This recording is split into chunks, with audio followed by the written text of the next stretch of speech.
Anda masih di Pasar Politik bersama kami, pemirsa masih dari kawasan Pasar BSD Tangerang. Tadi kita sudah membahas sedikit ya Pak soal ekonomi, nggak apa-apa, tapi harus dilaksanakan di pesannya Pak JK. Sekarang saya mau masuk sedikit ke masalah politik dan juga toleransi.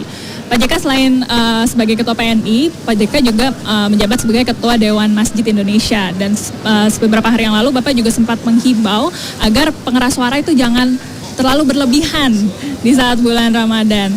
Dan juga ada banyak juga aksi-aksi sweeping ormas-ormas nih Pak yang menjamur di bulan Ramadan ini. Yang banyak dikeluhkan masyarakat karena kita bersyukur begitu banyak masjid. Tapi karena begitu banyak masjid maka mestinya yang kita anjurkan sound system itu harus lebih kecil. Karena kalau terlalu besar dia melampaui suara masjid yang satu, melampaui masjid yang lain. Sehingga kedengarannya gaduh gitu kan.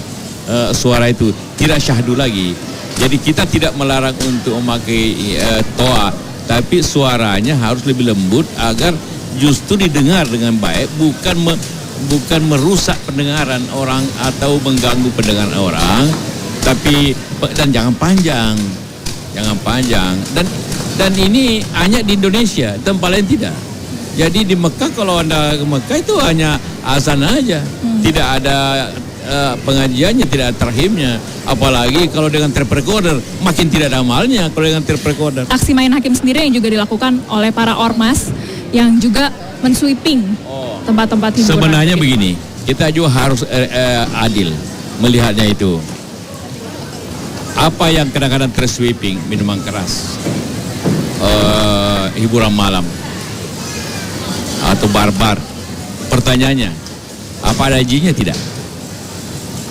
Undang-undang apapun sejak dulu jual minuman keras kan harus berizin kan?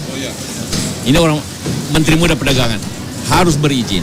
Jadi kalau tidak ada izinnya, apalagi dijual di pinggir-pinggir jalan itu, maka tidak polisi boleh, jadi polisi harus menangkap, tidak boleh. Nah karena aparat tidak menghentikannya, maka ada dorongan daripada ormas untuk menghentikannya. Jadi sebenarnya yang harus dilakukan ialah aparat pemerintah harus duluan untuk mensweepingnya supaya tidak disweeping oleh masyarakat.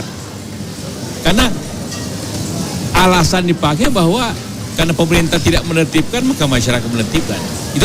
Itu melanggar juga. Tapi lebih melanggar lagi kalau pemerintah sendiri tidak menertibkan. Pak Bayu bagaimana nih jadinya tentang pengawasan minuman keras di ini? Itu saya kira yang memang ada kalau masalah minuman keras ya, itu ada jenisnya, ada jenis A, B, C tergantung pada kadar alkoholnya.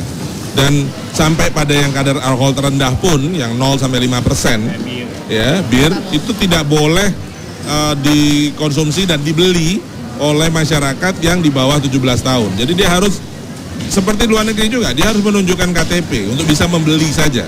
Dan kita sudah menegur dan kita sudah betul-betul dengan sangat keras peringatannya kepada pengecer yang melakukan itu, yang membiarkan anak sekolah dan sebagainya. Dan kita sudah mengancam bahwa sekali lagi terjadi pada pengecer itu akan kita cabut izinnya. Dan ini kebetulan tadi waralaba internasional tuh. Dan tidak bisa jual bebas kan? Tidak bisa jual bebas, betul-betul. Yang kemarin diajukan gugatannya dan dibatalkan oleh MA itu apa? Nah itu saya kira hal yang lain ya. Kita sedang sampai dengan saat ini masih mempelajari karena keputusan MA itu belum kita terima. Nah kita justru khawatir kalau itu digugat dan MA memutuskan Perpres itu harus dicabut. Sekarang kita vakum, nggak ada aturan. Jadi yang tadi disebut Pak JK, alkohol harusnya dibatasi dan dikelola, tanpa aturan itu menjadi vakum. Tapi kita sedang menyiapkan, begitu kita terima, kita punya waktu kalau saya tidak salah 3 bulan untuk sebelum itu berlaku. Nah, dalam masa itu kami akan keluarkan peraturan baru yang sesuai dengan semangatnya MA. Jadi ini yang akan kita perkuat justru untuk tidak lagi dibolehkan terjadi peredaran yang seperti masa vakum itu. begini bagaimana nih Mbak Nurul? Saya kan di Balek ya, DPR memang sedang mempersiapkan pengaturan minuman beralkohol. Jadi ada jenis A, B, C tadi, kemudian mengatur distribusinya, kemudian tempat penjualannya dan usianya, kemudian jamnya juga. Jadi sekarang sedang dipersiapkan, nah mudah-mudahan itu bisa terkejar dalam waktu ya 2 kali masa sidang lah ya, sehingga bisa mengisi kekosongan hukum itu begitu. Yang sekarang kita sedang lihat ini ada jenis-jenis minuman tradisional beralkohol seperti tuak dan sebagainya. Nah itu mau dimasukkan kemana? Karena itu juga sumber penghidupan atau sumber ekonomi buat masyarakat setempat.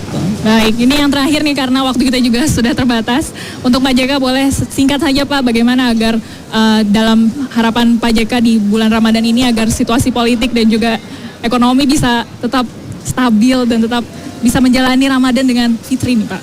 Pertanyaan pada negarawan ini. Politik artinya ada hubungannya dengan kekuasaan, ada hubungannya dengan power, adalah suatu cara orang untuk mengatur bangsa ini. Jadi politik itu adalah melekat kepada suatu bangsa, melekat suatu negara. Jadi bukan hal yang perlu kita khawatirkan. Yang memang yang keliru, kita berada di pasar ini kan, ini perdagangan. Di Senayan Nurul bicara politik atau teman-teman yang lain. Yang salah kalau digabungkan kedua-duanya, kalau politik itu diperdagangkan. Jadi selama politik berjalan untuk kemajuan, oke. Begitu juga pendengar. Yang keliru kalau menggabungkan pasar dengan politik. Sekarang kan itu yang masalah. Itu yang dikritik orang. Bahwa sapi ini mestinya hanya di pasar tapi masuknya ke Senayan juga. Atau di departemen. Asal jualannya. Tapi acara ini namanya pasar politik. Pasar politik betul sekali. Tapi kita berarti tadi pesan dari Pak JK, ekonomi jangan dibicarakan aja, tapi harus dilaksanakan. Dilaksanakan. Dan ekonomi jangan bicarakan boleh, tapi jangan digabungkan. dikaji terus menerus. Dan jangan digabungkan dengan politik begitu Pak ya. Kalau itu ekonominya dikaji terus, maka namanya berubah jadi majelis taklim. Ya baiklah. Pengajian kan. Baik, terima kasih Pak JK, Mbak Nurul dan juga Pak Bayu. Terima kasih banyak atas kehadirannya di episode Pasar Politik kali ini. Akhirnya tiba saatnya saya Melisa Gandasari pamit undur diri. Kita bertemu lagi di episode Pasar Politik berikutnya. Wassalamualaikum warahmatullahi wabarakatuh.